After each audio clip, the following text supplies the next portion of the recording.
aquí tenéis una pregunta muy importante en cuanto a la hipertrofia benigna de próstata, que ya sabéis que el tema de la próstata es cada vez más preguntado en el MIR por una sencilla razón, y es que el envejecimiento de la población general está haciendo que toda la patología prostática sea cada vez más frecuente en nuestra clínica diaria, y por lo tanto más preguntas en el MIR, que como también sabéis, cada vez más tiende a parecerse a la vida real y menos a los conceptos teóricos que siempre hemos tenido de cara a esta prueba.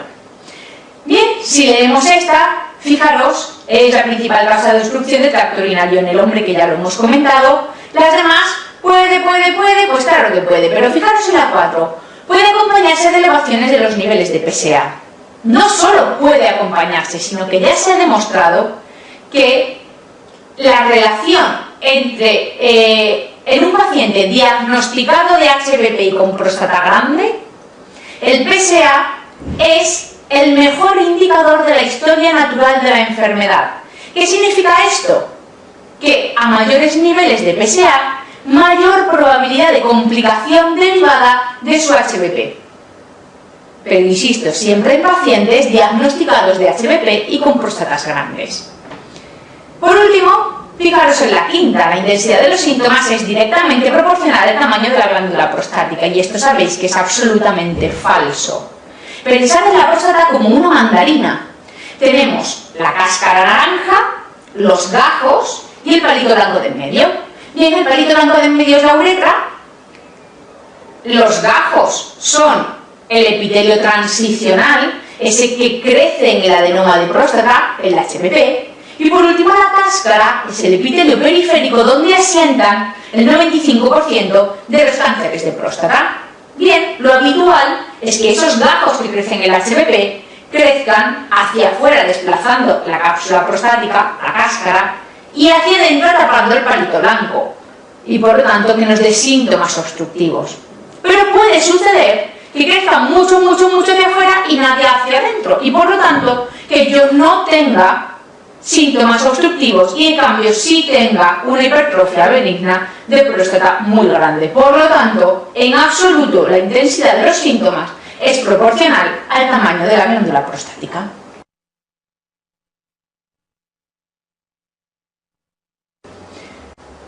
Continuamos con una pregunta muy específica de farmacología.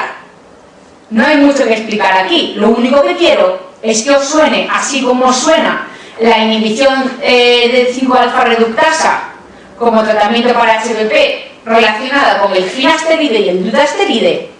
Normalmente como alfa bloqueante el que os suele sonar es la tamsulosina, y yo quiero que no perdáis de vista tampoco la alfuzoxina, que es la opción 3 de esta pregunta, que aunque no es la correcta, no descartéis que en otro año, como comentábamos antes a cuenta de otra pregunta, otro año aparezca esta pregunta exactamente igual y que lo único que cambie sea uno de los siguientes fármacos debe su eficacia terapéutica en el tratamiento de la hipertrofia benigna de próstata al bloqueo de los receptores alfa, y que no cambien absolutamente nada más. Entonces quiero que os suene la alfuzoxina como equivalente terapéutico de la tamsulosina, todos ellos alfa bloqueantes utilizados en la HPP. Bien, en relación al cáncer de próstata, una pregunta un poquito peliaguda. ¿Por qué? Porque es cierto que el tumor sólido más frecuente en el varón es el cáncer de pulmón, pero cuidado, porque cuando este autor intentó anular esta pregunta y este autor respondió que si tenemos en cuenta las autopsias, el cáncer de próstata es más frecuente que el de pulmón. Era imposible saber a priori que este autor había decidido considerar las autopsias para hacer su estadística. Por lo tanto, esta es la pregunta que se falla tan tranquilamente, aunque la respuesta en realidad era muy sencilla, porque como sabéis, el PSA no es un marcador específico en absoluto de cáncer de próstata, y de hecho acabamos de ver que es el mejor predictor de la historia natural del HPP. Por lo tanto, no es en absoluto específico de cáncer de próstata, aunque sí que es órgano específico, es decir, siempre que hablamos de PSA, estamos hablando de tejido prostático. Y por último, muy importante, fijaros que la respuesta número 5 El tacto rectal positivo obliga a la realización de biopsia con cualquier valor de PSA. ¿Qué importancia tiene esto? Pues infinita. ¿Por qué? Cuando yo tengo un tumor, además de su tamaño, ganglios, invasión o metástasis a distancia, ya sabéis, el TNM, bla, bla, bla, muy importante también la diferenciación celular, el grado de diferenciación, es decir, cuánto se parece las células tumorales que yo tengo a las células del tejido del que son origen. Bien, si yo tengo un tacto rectal positivo con PSAs normales o incluso bajos o poco altos, no solo tengo que hacer una biopsia, sino que además a priori puedo pensar que es un mal pronóstico, porque lo que estoy obligada a pensar es que ese tumor es tan indiferenciado, tan pobremente diferenciado, que ni siquiera es capaz de producir PSA. Por eso, pensad por un momento, por eso no tiene ningún valor que se realicen mediciones de niveles de PSA si no se acompañan de su correspondiente tacto rectal. No sirve de absolutamente nada, aunque desgraciadamente sea una práctica bastante habitual, sobre todo en atención primaria. Fijaros, esta pregunta simplemente para que siempre en vuestra cabeza relacionéis absolutamente el cáncer de próstata con el score de Gleason, con la estadificación de Gleason. ¿Qué es esto? ¿Qué es el Gleason? El Gleason es eso que nos mide lo que acabamos de ver tan importante, la diferenciación celular. Todos los cánceres del organismo son heterogéneos, excepto alguno que viene de células monoclonales, etc., pero en general son heterogéneos. Pues bien, se demostró que el cáncer de próstata es tan heterogéneo que cuando el patólogo nos daba el grado de diferenciación celular de la población más frecuente, quedaba una gran parte de ese fragmento de biopsia sin describir, una gran parte de la población celular sin describir. Por eso se decidió utilizar el score de Gleason, que no es ni más ni menos que el grado de diferenciación celular de las dos poblaciones más grandes. Y con eso sí describimos la mayor parte de nuestra muestra. El Gleason, como sabéis, va de 2 a 10, porque cada una de esas poblaciones puede tener un grado de diferenciación celular de 1 a 5. Y se considera que es mal pronóstico teórico a partir de Gleason 7, 4 más 3. Y debemos hacer un estudio de extensión en pacientes que tengan Gleason por encima de 8. O, ya sabéis, en aquellos que cuenten con un PSA por encima de 20, que son pacientes en los que sospechamos que puede haber una afectación extracapsular prostática. Bien, en cuanto al HPV, afecta a la gran mayoría o a la práctica totalidad de los pacientes de 80 años. Los primeros síntomas pueden aparecer en torno a los 40 o 45 años, pero los cambios histológicos se pueden demostrar ya anatomopatológicamente desde los 35 años. Hay una implicación de los andrógenos en su patogenia que se sospecha que es diferente de aquella del cáncer de próstata y no existe relación entre estas dos entidades. Ya hemos dicho, si consideramos la próstata una mandarina, estas dos entidades suceden en zonas absolutamente diferentes, por lo tanto no tienen ninguna relación. Además, pensad por un momento, si el cáncer de próstata aparece en el 95% de los casos en esa cáscara y los síntomas me los da el taponamiento del palito blanco, lo lógico es que el cáncer de próstata sea en casi el 100% de los casos absolutamente asintomático. ¿Cuándo va a ser sintomático y darme por lo tanto o bien hematuria o bien síntomas obstructivos? Cuando sea tan avanzado que se haya comido los gajos y se esté comiendo ahora el palito blanco, la uretra. Si no, ese cáncer va a ser absolutamente asintomático. Ya hemos dicho también que suele ser el crecimiento del HPV hacia la uretra, pero eso no siempre es así. Y por último, que el PSA no es específico ni de uno ni de la otra, aunque es el mejor predictor de la historia natural del HPV. ¿Hasta cuándo considero un PSA como normal? Hasta 4.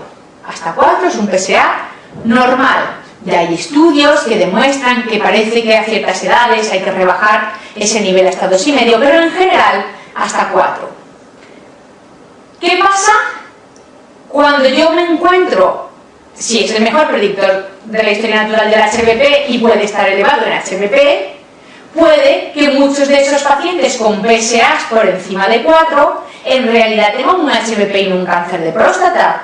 Efectivamente, sobre todo aquellos PSAs situados entre 4 y 10. Aunque en España la tendencia sigue siendo biopsiar todo PSA por encima de 4, en realidad se han intentado describir distintos parámetros que nos ayuden a discernir en esos pacientes diagnosticados de HBP y con próstatas grandes si ese PSA se debe a su HBP o a un cáncer de próstata, para intentar evitar biopsiar a todos esos pacientes que se encuentran en ese rango. Lo más útil que se ha demostrado es la fracción entre el PSA libre y PSA total. Bien, cuando esa fracción PSA libre total supera el 15-20%, se considera que orienta más hacia HBP. Cuando es inferior a ese 15-20%, orienta más hacia cáncer de próstata. Insisto, esto se puede utilizar en pacientes con próstatas grandes y diagnosticados de HBP con rangos de PSA entre 4 y 10. Por eso, y como comentábamos con la pregunta previa, es fundamental siempre asociar a estas mediciones de los niveles de PSA el tacto rectal. Luego, otra cuestión un poco delicada es el tema del screening, del cribado poblacional. ¿Hay que hacer cribado poblacional con medición de PSA más tacto rectal en la población general? Muy simple. La Organización Mundial de la Salud, que es quien hasta hoy dictamina si hay que hacerlo o no, dice no. Y eso es con lo que nos tenemos que quedar. ¿Qué se hace en España? Se hace el llamado screening ocasional, es decir, que a los pacientes a partir de 50 años que aparecen por la consulta se les ofrece la posibilidad de hacerles una medición de PSA y un tacto rectal. Ahora bien, siempre hay que explicar a estos pacientes las posibles complicaciones, entre comillas, que eso puede tener, es decir, que se sobrediagnostique de cáncer, porque ya sabéis que hoy cada vez más se tiende a diagnosticar cánceres muy incipientes, que está en discusión si hay que tratar o no, etcétera, etcétera. Hay que informar de los riesgos y beneficios y se puede hacer screening ocasional. ¿De acuerdo? Es muy importante. Bien, la sintomatología, todos conocéis la sintomatología de la HBP. Se debe fundamentalmente a dos tipos de mecanismos fisiopatológicos. El primero es meramente definitorio, ¿no? Es en ese crecimiento hacia la uretra se atrapa el palito blanco y eso me provoca la sintomatología obstructiva. Goteo posmiccional, chorro cada vez más fino, entrecortado, con dificultad para el inicio de la micción, etcétera, etcétera. Son consecuencia de intentar pasar o de tener que hacer pasar un chorro, un líquido, por un conducto cada vez más estrecho. ¿Eso qué significa? Si nos retrotraemos a la física pura de bachillerato, eso implica una mayor presión inmediatamente proximal al paso de esa estrechez. En términos prácticos significa que esa vejiga tiene que trabajar mucho más para hacer que por esa uretra que está más fina salga la orina. ¿Eso qué significa? Pues da lugar a un segundo grupo de sintomatología que se deben a ese aumento de la presión intravesical. Como por ejemplo, el aumento de la frecuencia miccional. Todo eso se debe a un aumento de la capa muscular, es decir, una hipertrofia del detrusor. Puede tener contracciones no inhibidas por esa hipertrofia y actuar igual o parecido a una vejiga neurógena, una vejiga hiperactiva. Podemos tener también en ese crecimiento, progresivamente se va quedando más y más atrófico y la vejiga queda como un globo átono, con incapacidad para exprimirse y por lo tanto para aumentar esa presión. Y eso va descompensando la HBP que tenemos y de ahí suelen derivarse muchas de sus complicaciones. Fijaros, en cuanto al nivel obstructivo, primer grupo de síntomas, la principal complicación, ¿cuál es? Dos. la más importante, RAO, retención aguda de orina, porque se produce una obstrucción brusca a la salida de orina por un taponamiento brusco. Retención aguda de orina. Además, esa hipertrofia evidentemente también está hiperémica, hipervascularizada por un crecimiento anómalo también de sus vasos. Y por lo tanto el paso de orina ácida con sucesivas infecciones, etcétera, por esa zona la irrita considerablemente. Además, ya hemos dicho que son unos pacientes en un rango de edad habitualmente elevado. Por lo tanto, muchos asocian ciertas comorbilidades que hace que estén tomando antiagregantes, anticoagulantes, etcétera. Por lo tanto, frecuencia muy elevada ¿de qué? De hematuria. En cuanto a los síntomas irritativos, ¿qué consecuencias nos pueden traer? Pues fijaros, orina retenida. La vejiga no se vacía bien a causa de la obstrucción. Orina retenida, orina infectada, infecciones de repetición, algunas potencialmente muy graves, incluso con sepsis urinaria. ¿Qué más? Fijaros, esa orina retenida, si nos ponemos un vaso de colacao y nos vamos a dar un paseo, cuando volvemos tenemos que pozos. Esos pozos en la vejiga cristalizan, precipitan, dando lugar a litiasis vesicales. Otra de las posibles complicaciones. ¿Qué más? Si se va reteniendo y la vejiga cada vez más se va comportando como un globo átono, es decir, que se va quedando más fofo, sin tono muscular, se puede hacer una retención crónica de orina. Eso hace que se distienda la vejiga y se pierda el mecanismo natural antirreflujo. Y por lo tanto, nos dé lugar a una ureterohidronefrosis bilateral, que además, en riñones más o menos seniles, como ya hemos dicho, que son la mayoría de estos pacientes, nos dan lugar también, o nos pueden dar lugar, a una insuficiencia renal crónica, que si se instala rápidamente puede tratarse de un fracaso renal agudo, y puede ser reversible o no, pero que si se instaura lentamente, rara vez va a ser reversible. Esas son, pues, las complicaciones de HPP, y que por lo tanto serán las indicaciones de tratamiento quirúrgico. Las repasamos así de corrido, ¿de acuerdo?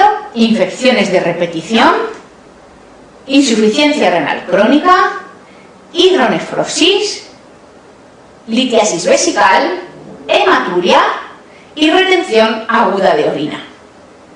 Además, ¿qué otra indicación de tratamiento quirúrgico tenemos? La resistencia al tratamiento farmacológico. Cuidado, que digo resistencia al tratamiento farmacológico. ¿Eso qué significa? Que os pongan la pregunta como os la pongan, os lo pregunten como os lo pregunten, y os digan de entrada los severos o severísimos que son los síntomas, nunca empezamos por la cirugía, sino que hacemos cirugía en caso de cualquiera de esas complicaciones y o resistencia al tratamiento farmacológico, que insisto, siempre va a ser nuestra primera parada terapéutica. ¿Cómo es este tratamiento farmacológico? Pues bien, de nuevo, cambios en el horizonte, en las perspectivas terapéuticas, y como no siempre todo el mundo va al mismo ritmo que los cambios, pues hoy siguen siendo dos alternativas válidas que intentaremos aclarar, que contestar en el MIR en caso de esta pregunta. Como primera, hasta ahora, clásicamente, el tratamiento farmacológico del HPP se ha considerado como una escalera terapéutica. Primer escalón, la fitoterapia. Primer escalón que probablemente podemos obviar. Las guías clínicas dicen que el paciente candidato a fitoterapia es igualmente candidato a no tomar tratamiento, es decir, que ese paciente no necesita tratamiento. La fitoterapia, como sabéis, no ha demostrado una mejoría objetiva de los síntomas.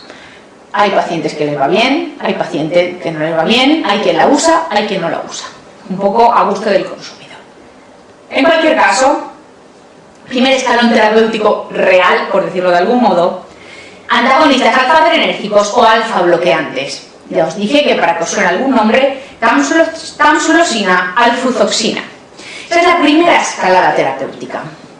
Segundo escalón terapéutico, inhibidores de A5 alfa-reductasa, finasteride, dutasteride, finasterida o dutasterida. Ya sabéis que lo podéis encontrar indistintamente de las dos formas.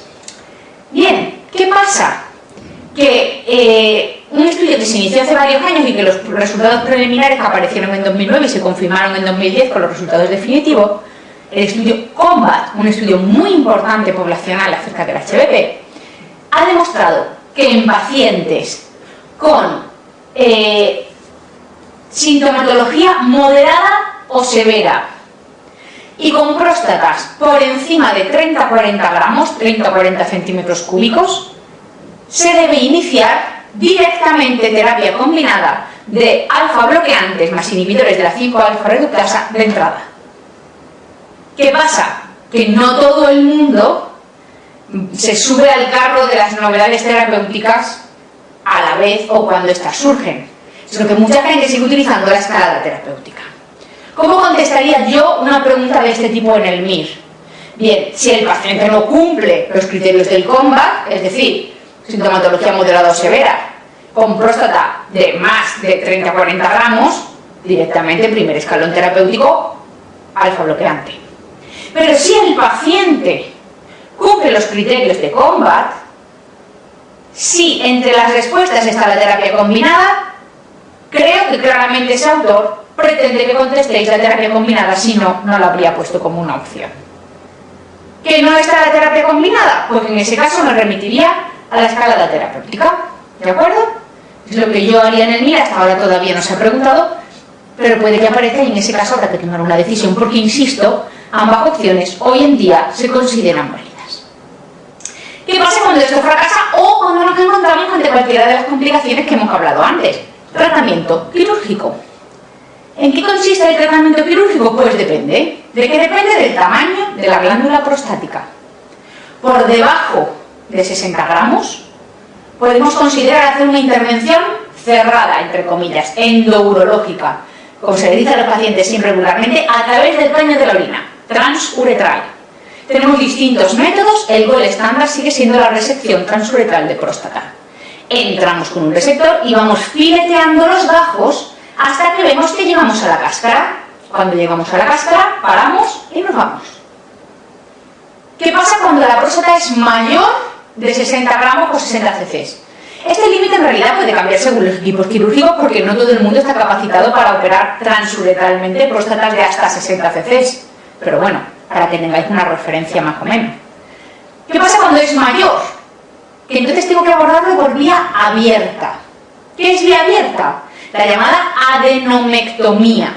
Cuidado, no confundan la adenomectomía que se hace en la HPP con la prostatectomía radical que se hace en cáncer de próstata, porque no tienen absolutamente nada que ver.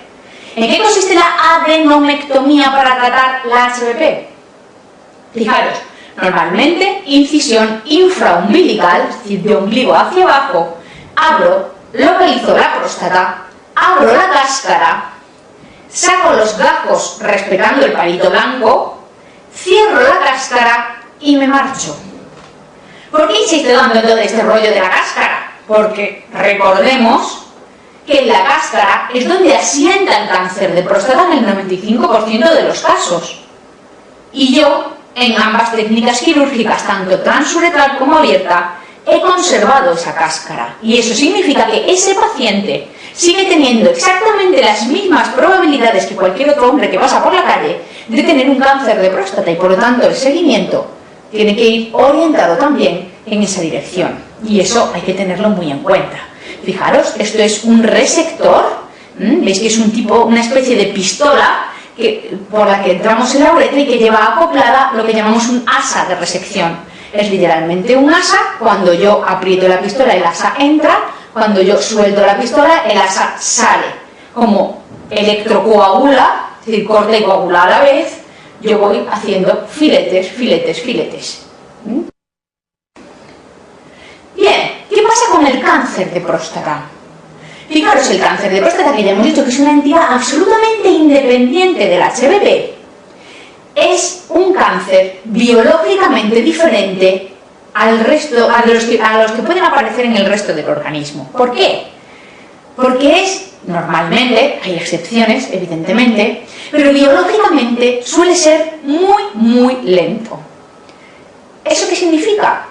Pues que está justificado que en pacientes con una esperanza de vida menor a 10 años Yo no voy a intentar hacer tratamientos curativos que, como sabéis, son agresivos y tienen muchos efectos secundarios, porque considero que si su esperanza de vida es menor de 10 años va a morir antes de cualquier otra cosa que de su cáncer de próstata. Es, además, hormonodependiente. ¿Esto qué significa? Que nos otorga una ventaja, porque nos da una diana terapéutica. Es decir, que yo voy a poder controlar el cáncer, no curar, pero sí controlarlo, jugando con los niveles hormonales. Y esto, evidentemente, contra cualquier cáncer del resto del organismo, es una ventaja fundamental. Ya hemos dicho, se originan el 95% de ellos en la zona periférica y son adenocarcinomas. Fijaros, casi siempre aparecen ancianos. ¿Eso qué significa? Que es exactamente la misma población que tenía el HPV, que ya hemos dicho que lo tenían hasta el 80% de los pacientes de 80 años. Por lo tanto, misma población. ¿Qué quiere decir? Que las probabilidades de que ambas entidades coexistan en un mismo paciente son elevadísimas.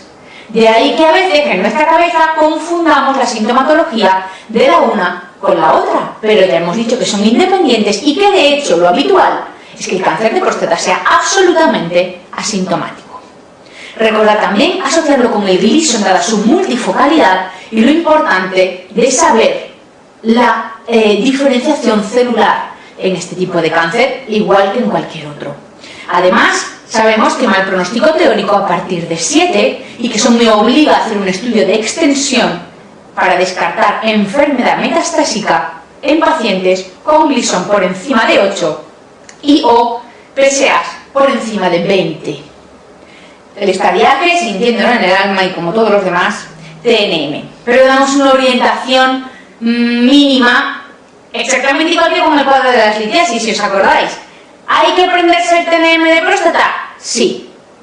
Yo os voy a decir alguna pincelada que os puede facilitar y que os puede orientar.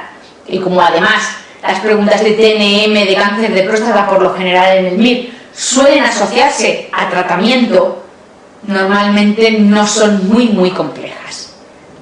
A la pregunta de ¿hay que sabérselo? Sí. Pero recordad, el T1 ni se ve ni se toca. El T2 se ve y se toca, pero dentro de la glándula prostática. El T3 se sale fuera de la glándula prostática, pero poquito.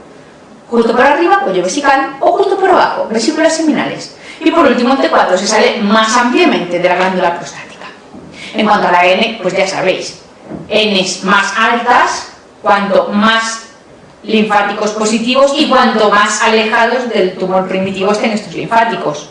Y M positivo o negativo en función de la presencia o no de metástasis a distancia. El tracto rectal ya hemos dicho que es fundamental porque nos va a permitir distinguir perfectamente la presencia de un cáncer de próstata. Pero cuidado, nunca los T1 porque ya hemos dicho que ni se ven ni se tocan al tracto rectal. Estos únicamente se diagnostican por la sospecha ante un PSA elevado y entonces cuando biopsiamos nos encontramos ese cáncer de próstata T1. ¿Cómo se toca un cáncer de próstata? Fijaros, si guardáis el pulgar y apretáis con todas vuestras fuerzas, esta consistencia que tiene la eminencia tenar, gomosa, es la del HPV. En cambio, un nudillo, por ejemplo, esa es la consistencia pétrea de un cáncer de próstata. Se distingue muy bien, aunque uno no esté habituado a hacer tractos rectales con frecuencia. Muy fácil de distinguir. En cuanto a los marcadores tumorales, la fosfatasa ácida hoy ya no se utiliza. Y por último, el PSA que aumenta en el cáncer, pero no es exclusivo, ya hemos hablado de él, ya hemos hablado de sus niveles y de sus excepciones. Pruebas de imagen, cuidado aquí, muy importante, porque también soléis confundir la eco transrectal. La eco transrectal está muy asociada al cáncer de próstata, sí, pero únicamente nos sirve para dos cosas. Estadiaje local y, sobre todo, para dirigir la biopsia prostática. Para nada más, no forma parte del estudio de extensión que lo componen en España un TAC abdominopélvico y una gammagrafía ósea. ¿Por qué insisto en España? Porque ya se ha demostrado, y de hecho en Estados Unidos ya se está haciendo, que es mucho más eficaz que el TAC una resonancia con un transductor transrectal. pero como sospecháis, porque en España no disponemos todavía de esa tecnología, o al menos es muy limitada y extremadamente cara, y por lo tanto seguimos usando TAC abdominopélvico y gammagrafía ósea, que como sabéis es menos específica que la radiografía simple para detectar las metástasis óseas, pero mucho más sensible, que es lo que buscamos en una prueba de despistaje como es un estudio de extensión. Finalmente, todo cáncer de próstata tiene que estar confirmado con una biopsia prostática. Aquí veis en las imágenes una ecografía prostática y, como podéis ver señalado por la flecha, veis claramente un nódulo que en la próstata son hipoecoicos, es decir, negro, que lo veis como una bolita justo en la cara más externa de la próstata, es decir, en la región periférica, como hablábamos antes. Aquí veis en la imagen, que me interesa mucho que la veáis para que os suene simplemente, lo que es una gammografía ósea. Consta de 2 tiempos. En el primero, que son las 2 primeras figuras, se les da un radioisótopo que se distribuye por todo el organismo, se hacen esas fotos y eso es para comprobar que se ha distribuido correctamente. Bien, en un segundo tiempo, cuando se ha dado un plazo de tiempo, que sinceramente no sé deciros de cuánto es, para que se elimine el radioisótopo, ese radioisótopo se va a quedar fijado donde hay lesiones óseas. Y cuidado que digo lesiones óseas, no metástasis óseas, porque muchas veces se quedan en callos de fractura previos, etcétera. Por lo tanto, siempre hay que tener cuidado de correlacionar muy bien la gammografía ósea con la historia clínica del paciente, porque si no puedes tener falsos positivos. Pero claro, estamos hablando de que esto ya se lo está haciendo a un paciente diagnosticado de cáncer de próstata con un PSA mayor de 20 o un Gleason mayor de 8. Por lo tanto, claro, las probabilidades de que se trate de metástasis son elevadas, evidentemente. Bien, si os fijáis en este dibujo, hay al tratamiento en el MIR y en la vida, evidentemente, lo más importante es saber si el tumor está confinado o no confinado, es decir, si ya está diseminado. En caso de que esté confinado, en el MIR la respuesta de decisión está muy clara y depende estrictamente de la edad del paciente. Por encima de los 75 años, lo vamos a tratar exactamente igual que si estuviera diseminado, con un tratamiento paliativo. Luego hablaremos de él. Y si está por debajo de 75 años, le vamos a tratar con un tratamiento curativo. ¿Por qué insisto tanto de que esto es en el MIR? Pues porque en la vida real el criterio que usamos no es tanto un corte de edad específico, sino, como os comentaba antes, la esperanza de vida mayor a 10 años. Aunque un paciente tenga 63 años, como comprenderéis, si tiene un aneurisma de aorta descendente, un triple bypass coronario, una insuficiencia cardíaca congestiva, EPO con oxigenoterapia crónica domiciliaria y una revascularización de 3 vasos en el corazón, su esperanza de vida es menor a 10 años, aunque tenga 63. A ese paciente yo le ofrecería tratamiento paliativo, ¿de acuerdo? En la vida real, esperanza de vida mayor o menor a 10 años, en cambio en el MIR, corte estricto en los 75 años. Bien, a ese paciente al que yo le voy a ofrecer tratamiento curativo, es decir, al paciente que tiene un tumor confinado y que es menor de 75 años, tengo 3 opciones de tratamiento para ofrecerle. Primero, la cirugía. Segundo, la radioterapia. Y tercero, la braquiterapia. Que si bien es cierto que es un tipo de radioterapia, vamos a explicarlas por separado porque tienen criterios de aplicación diferentes. Así pues, cuando hable de radioterapia, me refiero a la radioterapia externa, la clásica, ¿de acuerdo? ¿En qué consiste la cirugía? Pues bien, la cirugía consiste en cortar por el cuello vesical y la uretra por debajo de las vesículas seminales y empalmar la uretra con el cuello vesical. De manera que yo voy a tener una anastomosis en esa zona. ¿Riesgos? Pues evidentemente, si hago una anastomosis, de que pegue mucho y me hago una estenosis, o que no pegue bien y hago una fístula. Además, estoy hablando de una cirugía mayor, normalmente mínimo 24 horas de ingreso en UBI. ¿De acuerdo? No incluye linfadenectomía sistemática, sino que se hace en pacientes que se consideran de alto riesgo y siempre incluye las vesículas seminales. ¿Cuáles son sus principales complicaciones? Aparte de las quirúrgicas, por supuesto, sangrado, infección, resistencia de heridas, resistencia de suturas, bla, bla, bla, como cualquier cirugía. Pero específicamente de esta, dos muy importantes. Uno, la impotencia, hasta en el 85% de los casos en algunas series, normalmente entre el 50 y el 85%, e incontinencia urinaria, en torno a un 20%. Y esto incluye todos los grados, desde que se le escapa una gotita hasta que tiene el grifo abierto permanentemente. ¿De acuerdo? Bien, otra opción de tratamiento nos incluye la radioterapia. La radioterapia, como decía, externa. La radioterapia externa, que es la clásica, la que se da en sesiones sucesivas, semanales o cada quincena en función de la tolerancia del paciente y que dura entre 6 y 9 meses, etcétera, sobre el tejido prostático. La radioterapia evidentemente no es inocua y de hecho tiene consecuencias sobre los tejidos circundantes, a veces muy importantes, en forma de proctitis rádica o cistitis rádica, que en muchos casos son muy difíciles de controlar.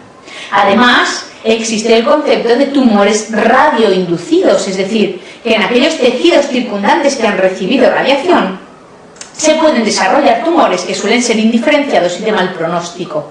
Y tened en cuenta que estamos hablando de pacientes jóvenes, por lo tanto hay todavía una esperanza de vida larga por delante para poder desarrollar este tipo de tumores. Además, hay otro problema, y es que nunca vamos a obtener una anatomía patológica definitiva. Y sabemos que con la biopsia, que hasta el día de hoy podemos hacer, que es una biopsia aleatoria normalmente, hasta entre el 40 y el 60% están infra o supradiagnosticados. Esto no tiene mucha importancia en los que están infradiagnosticados, porque al fin y al cabo ya están tratados. Pero en aquellos que están, en los que están supradiagnosticados ya están tratados, punto. Pero en aquellos que están infradiagnosticados, esto nos puede dar un serio problema, porque nunca vamos a saber que realmente ese cáncer era más grande de lo previsto, estaba más extendido de lo previsto, hasta que tengamos una recidiva. ¿De acuerdo? De todas maneras, los tres tipos de tratamiento curativos han demostrado idénticas tasas de curación. Son iguales en cuanto a tasas de curación, aunque la única que ha demostrado mejorar la supervivencia es la cirugía. ¿Qué pasa con la braquiterapia? Ya hemos dicho que es un tipo de radioterapia, pero un poco más específica. Consiste en la inyección de semillas radioactivas dentro de la glándula prostática, que van liberando poco a poco su radioactividad. Tiene efectos secundarios, evidentemente, menos que la radioterapia en cuanto a radiación de órganos vecinos. Es lógico porque es mucho más específico, pero también provoca más estenosis uretral residual. Y además hay que cumplir unos criterios muy estrictos para ser candidato a tratamiento con braquiterapia, que son tener un PSA menor o igual de 10, tener un Gleason menor o igual de 6 y tener volúmenes prostáticos menores o iguales a 60 cc o 60 gramos. ¿De acuerdo? Hay que cumplir estrictamente esos tres criterios. ¿Qué sucede además en cuanto a la incontinencia y la potencia tanto en la radioterapia externa como en la braquiterapia? Pues bien, que tanto una como otra de inicio tienen mucho menos que la cirugía, pero a los 5 años de tratamiento tienen idénticas tasas de impotencia y de incontinencia. Por lo tanto, son cosas a tener en cuenta. En España hoy, y también en toda la comunidad internacional, se debe ofrecer al paciente qué tratamiento quiere realizarse.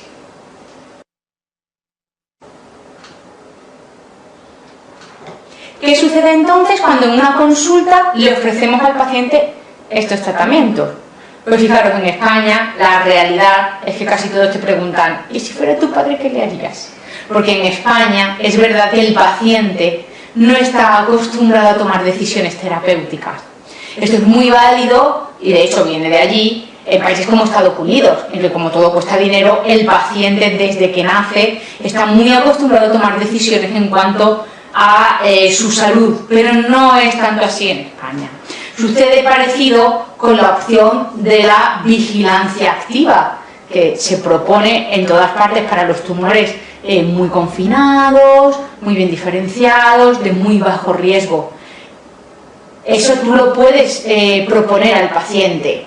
¿Qué pasa en España? Insisto, una circunstancia muy local, pero es que sucede y hay que tenerla en cuenta, que muchos pacientes te van a decir: me está diciendo que después de 35 años cotizando a la Seguridad Social, ahora tengo un cáncer y no me van a hacer nada. Y esas son circunstancias que hay que tener en cuenta a la hora de ofrecer tratamientos a los pacientes. Y por eso en España la vigilancia activa quizá no es una opción tan válida como es en otros países y como se ha demostrado científicamente que sí que es. Pero claro, cuentan otros muchos factores. Bien, hablamos también del tema de las recidivas. Porque claro, después del tratamiento curativo, sea cual sea, es fundamental realizar un seguimiento de este paciente y comprobar que ese cáncer no vuelve a aparecer. ¿Cómo hacemos esto? Pues muy fácil, con los niveles de PSA. Después de los tratamientos curativos, ese PSA evidentemente desciende. ¿Hasta dónde? Depende. ¿De qué? Del tratamiento que hayamos aplicado. Después de cirugía radical, disminuye prácticamente, o debe disminuir si no es que no lo has hecho bien, en torno a 0. Por lo tanto, en cirugía no se considera el concepto de PSA nadir, como si se hace en radioterapia o braquiterapia, que es el PSA más bajo que se alcanza después del tratamiento curativo y que nos va a servir de referencia a partir del cual consideraremos o no las recidivas. Así pues, después de cirugía, consideramos una recidiva bioquímica que nos obligará a descartar una recidiva local o a distancia cuando tenemos niveles de PSA por encima de 0,4 nanogramos mililitros, porque consideramos que el PSA más bajo es en torno a 0. En cambio, después de radioterapia o braquiterapia, el PSA no disminuye tanto y además no lo hace de forma similar en todos los pacientes. Y por lo tanto, introducimos ese concepto de PSA nadir y consideramos recidiva bioquímica como PSA nadir más 2 o más 3, dependiendo de los criterios que se utilicen, si son de la ASCO o de Filadelfia, del consenso de Filadelfia. ¿Esto cómo se elige? Pues cada servicio elige los suyos. Por lo tanto, nunca os van a poner a elegir en un número PSA nadir más 2,5, porque no tendría ningún sentido. ¿De acuerdo? Y esto es importante en el seguimiento.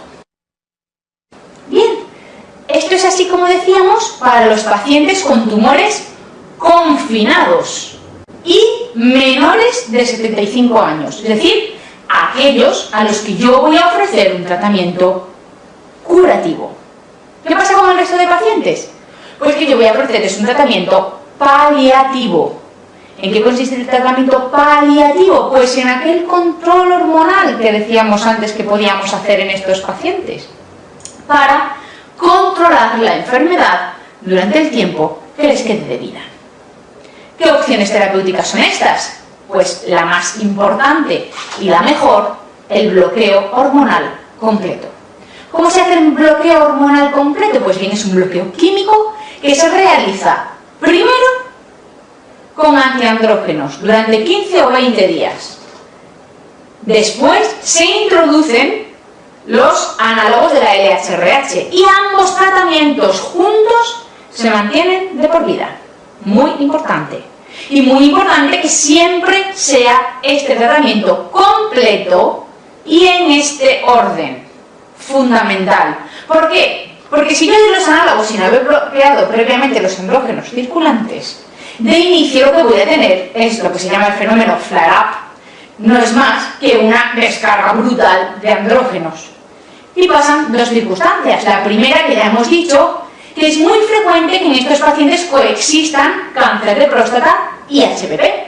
Y por lo tanto, una exposición brutal a andrógenos en una próstata hiperplásica puede hacer que el paciente entre en retención aguda de orina.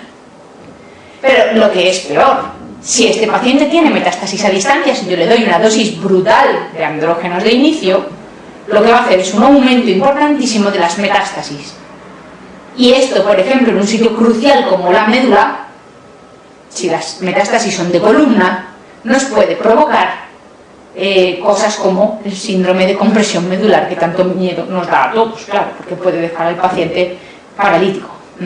Entonces eso siempre hay que tenerlo en cuenta. Primero, antiandrógenos. 15 y 21 días después, análogos de la LHRH, y ambos se mantienen de por vida. Se puede jugar con los niveles de unos y de otros, con retirar unos, con poner otros, sobre todo en cuando se empiezan a convertir en hormonos resistentes, etcétera. Pero bueno, esto no es algo que os interese demasiado de cara al MIR. Como mejor tratamiento aislado, porque ya veis que esto consta de dos partes y si no se hacen las dos y en ese orden y perfectamente hecho, no tiene validez. El mejor tratamiento aislado es la castración quirúrgica. ¿De acuerdo? Como mejor aislado, insisto. El mejor sigue siendo la castración química, pero tiene que ser combinada.